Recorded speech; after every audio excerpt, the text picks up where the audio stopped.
Hi, welcome back to another book talk.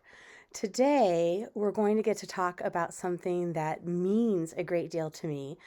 It has to do with language and voice. And I get to use an author I greatly admire, Zora Neale Hurston, along with a new book by another author I really love, Alicia D. Williams, to talk about it.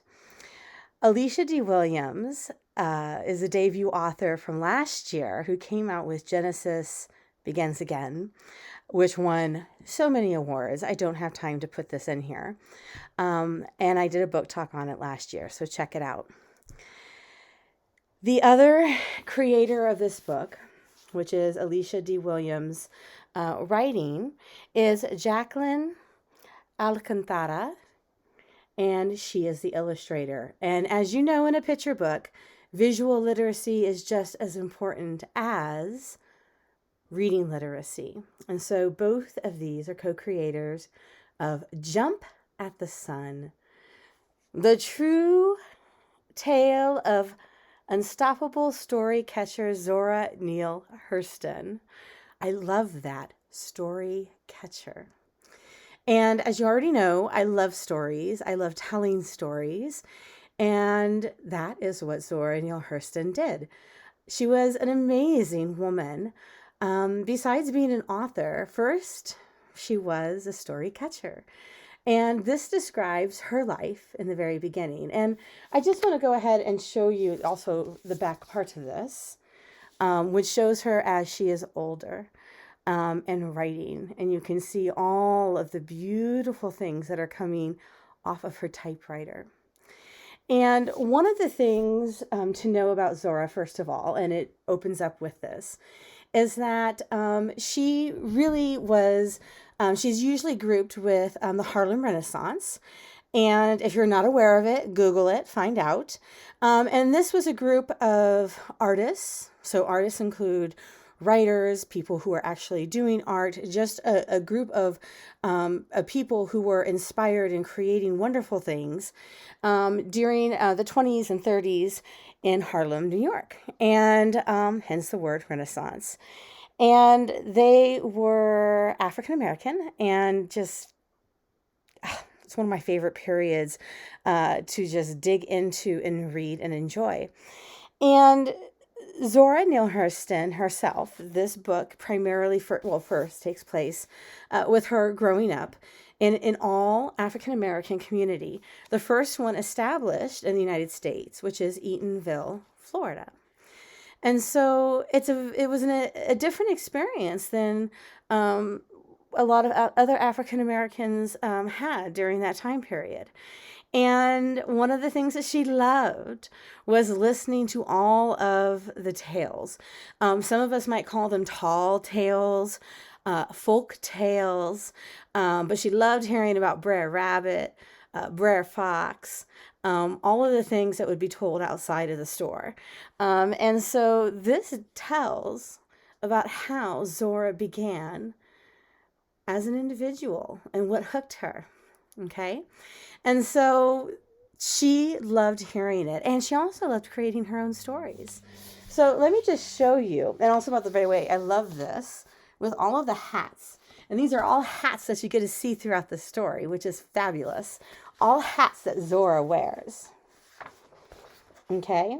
And the other thing that you will often see too is you will see, you see Brother Brer, right here, Rabbit, and Brer Fox. You will see them sometimes peek out. Because a lot of times the things that we have in our past come with us, right? So they don't entirely leave her. They stay with her. Because those stories, they're a part of her.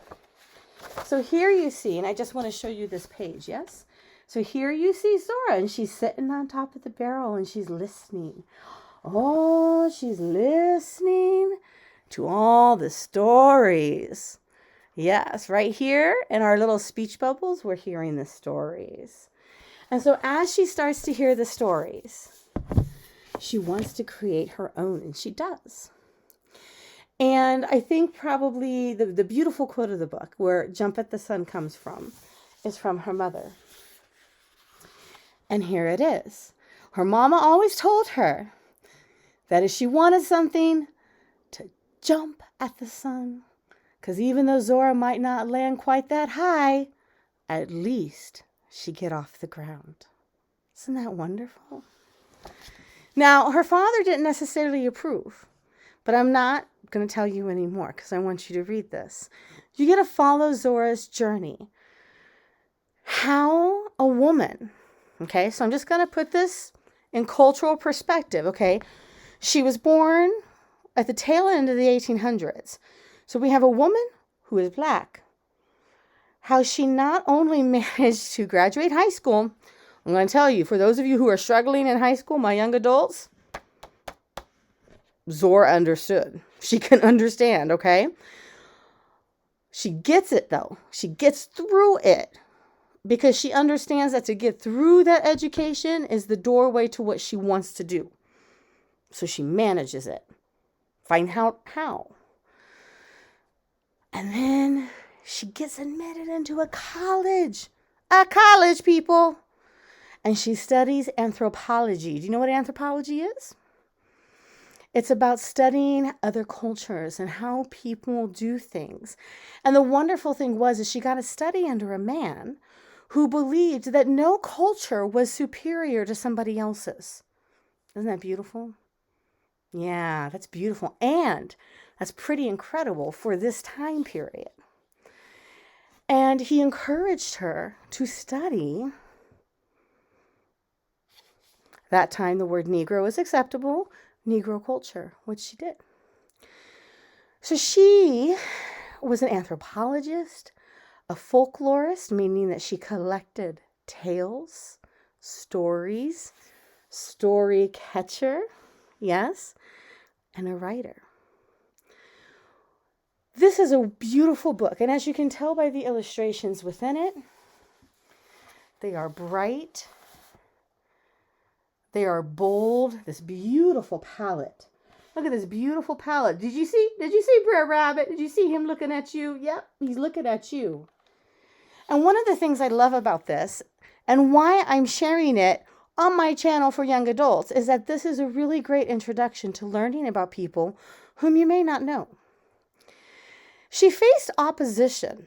Now, all of us will face some kind of opposition in our life. But as a Black woman from the South who left a community, an all Black community where she looks one way, she looks another way, she's surrounded, okay, by people who are like her, to leave that and then to go and enter a world where it is not like that. And I can't imagine, as someone who is white, what the world must have been like for her. And to face the obstacles she faced. Because this is the incredible thing about Zora Neale Hurston.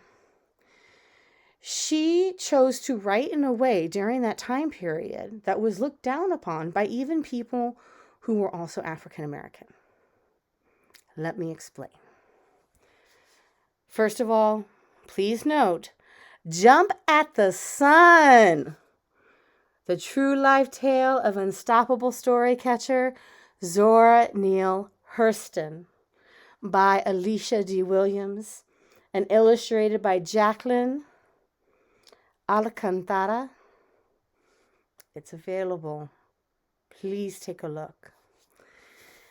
And after you find out about Zora, let's look at Zora. So I have read a lot of Zora's works, and I was first introduced to her when I was in high school. And this is a collection of her stories. And it isn't entirely complete because there was something that just came out right after this, okay? But her stories are beautiful. And as you already know, I like short stories. I like everything, but I really do like short stories. She's perhaps best known for Their Eyes Were Watching God. But I find all of her work to be really incredible.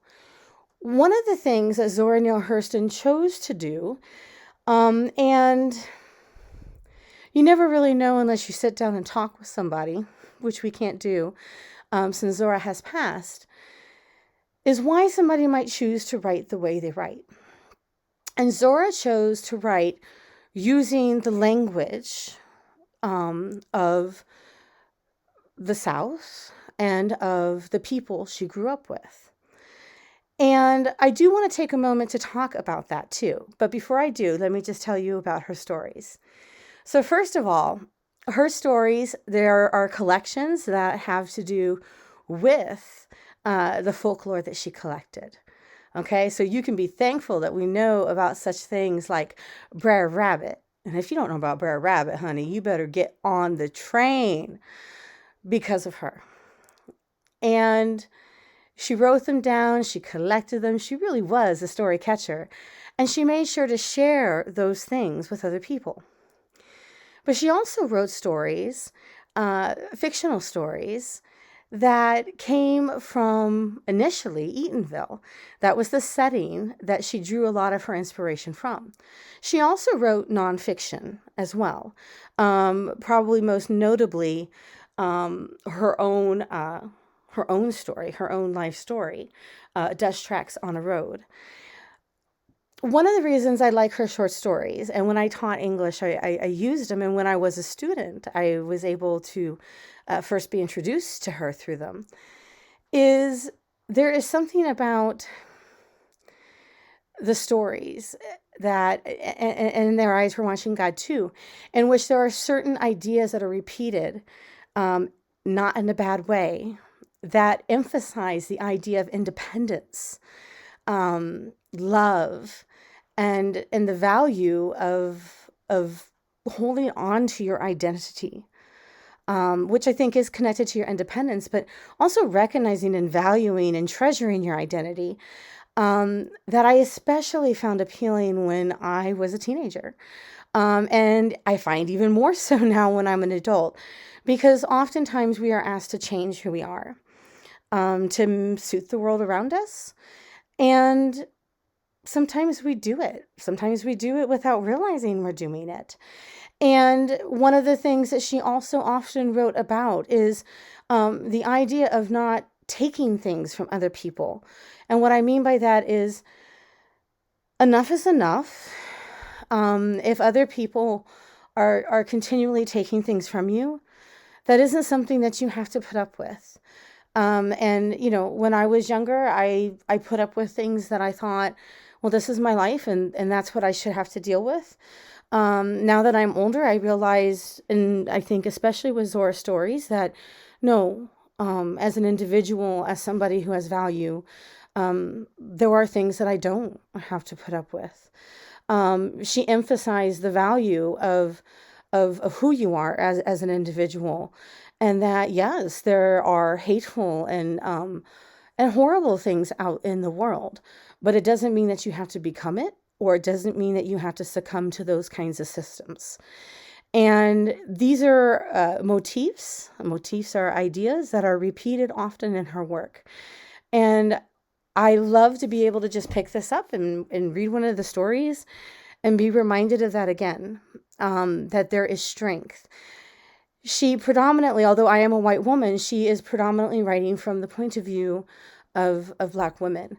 And one of the things that is very much emphasized as a librarian is the idea today of own voices.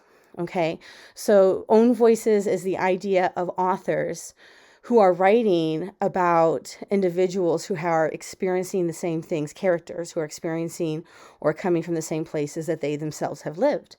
And so, you know, we as librarians are constantly looking for books that are speaking to those similar life experiences. So Alicia D. Williams is a good example of that. Alicia D. Williams is, her book, Genesis Begins Again, is about a young African-American girl who is living in Detroit. Alicia D. Williams herself is an African-American author. So this is someone who is more familiar with that experience than I would be as somebody who is white. Zora Neale Hurston, dare I say, is already an own voices author before her time.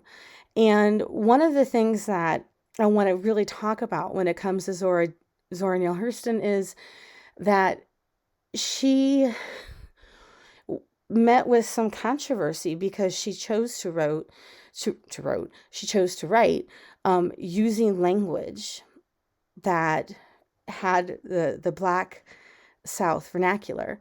And some of her contemporaries accused her of pandering, okay, or perhaps making white society, see African Americans as something less. And this is one of the things I do want to talk to you about. So I'm going to put Zora down for a moment, and I just want to talk to you about the idea of language. So Zora Neale Hurston was brilliant. She's able to code switch. And by code switch, what I mean is the ability to switch from one language to another, and understand that the language I'm speaking now, a formal or standard language, isn't necessarily going to be the same language I will use when I'm talking to my sister or to someone else, depending on where I am. So there is this myth that isn't entirely untrue, that your home language, your family language, is not as valuable as the language that I am speaking now, that standard or formal language, that definitely pervades this country for sure. And I feel it's very valuable to know that someone like Zora Neale Hurston, like when we look at her work and we read it and we are immersed in the language of the people she's writing about and the culture and the world, we're able to better see it because it's real. It doesn't make it less valuable. Her language doesn't make the experiences of a people less valuable. And for me, it's extremely important that other people recognize, and my young adults are recognizing, that your language that you speak, your family language, your home language, whether it is Spanish, whether it is Spanglish, whatever it might be, that if it's just a different dialect or however it might come across, it is just as valuable as that ability to code switch into that language that your English teacher wants you to use when you write your college acceptance letters. And so I think that that's one of the important lessons that comes out too from Zora Neale Hurston's work, is that the authenticity of your language, of who you are, is valuable. And how we speak and how we communicate with other people, no matter which language you are using, is valuable, and not to lose it. It makes it part of who you are. And that is one of the reasons why I very much love Zora Neale Hurston, because I feel like I am surrounded within the character's world, and that language is a part of who they are. Just like when I go home to Santa Ana, where I grew up, and I listen to people talking in both Spanish and English at the same time, it is home, and it is valuable, and I am loved. So remember that even in your writing, that it's something valuable that you do not lose. Yes, it's important to understand how to code switch. I'm going to do this for my switch. Because there are expectations within our dominant society, but it doesn't mean that you have to sacrifice who you are. With that being said, I once again will show you this.